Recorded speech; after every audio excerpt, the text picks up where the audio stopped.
నుండి విచ్చేసినటువంటి కాపు సోదరులందరికీ అదేవిధంగా సోదరిమణులు పాత్రికేయులు అందరూ కూడా నా యొక్క నమస్కారాలు తెలియజేస్తూ చాలా సంతోషం.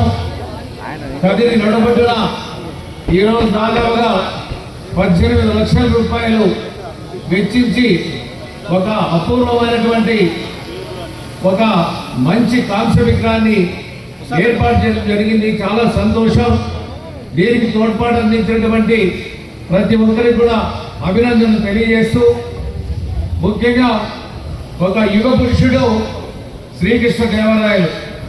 మనం శ్రీకృష్ణదేవరాయల్ని మనం చూడలేదు, కానీ మన ఎన్టీ రామారావు గారు శ్రీకృష్ణ వేషంలో ధరించాం, చూసాం.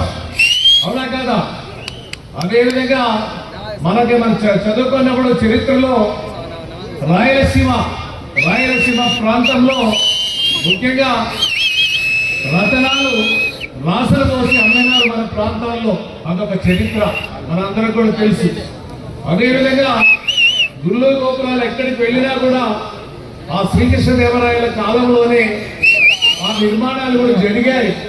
అదేవిధంగా సాక్షాత్తు మన తిరుమల వెంకటేశ్వర స్వామి కూడా నగలు కూడా బహిష్కరించాడు. శ్రీకృష్ణదేవరాయల ఒక చరిత్ర మనకి తెలియజెప్పడం జరుగుతాం. అదేవిధంగా ముఖ్యంగా రాయలసీమ అంటేనే ఒక కరువు ప్రాంతం. ఈ కరువు ప్రాంతంలోనే ఒక ముందు చూపుతో దూరదృష్టితో ఆనాడు శ్రీకృష్ణదేవరాయల వారు ముఖ్యంగా చాలా వరకు కూడా చెరువులు తవ్వించడం జరిగింది. అయితే ఆ చెరువులు తవ్విస్తే అప్పుడు వర్షాలు సక్రమంగా పడేటువంటి సమయం.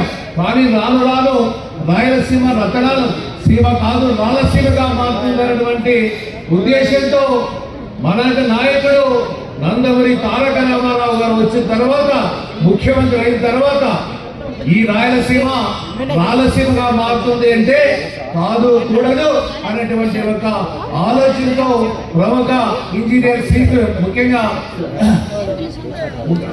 ప్రముఖ ఇంజనీర్ గారి యొక్క సహాయ సహకారాలతో హంద్రీనీవా అనే దానికి శ్రీకారం చుట్టి అది దాదాపుగా అదే హంద్రీనీవాని ఇప్పుడు పాలిస్తున్నటువంటి మన నాయకుడు చంద్రబాబు నాయుడు గారు ఈరోజు మాల్య నుండి కుప్పం వరకు కూడా నీళ్లను కూడా ఇవ్వడం జరుగుతుంది. చెరువులన్నీ కూడా నింపడం జరుగుతుందని ఈ సందర్భంగా తెలియజేస్తా ఉన్నా.